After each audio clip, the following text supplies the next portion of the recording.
উমর রাদিয়াল্লাহু আনহু যখন খেলাফতের দায়িত্ব পেয়েছেন, সিঁড়ি আছে মেম্বরে, তিনি প্রথমে উপরের সিঁড়িতে উঠে গিয়েছেন।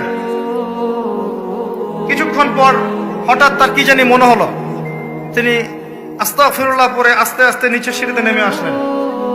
নেমে এসে শেষের সিঁড়িতে এসে বসেছেন।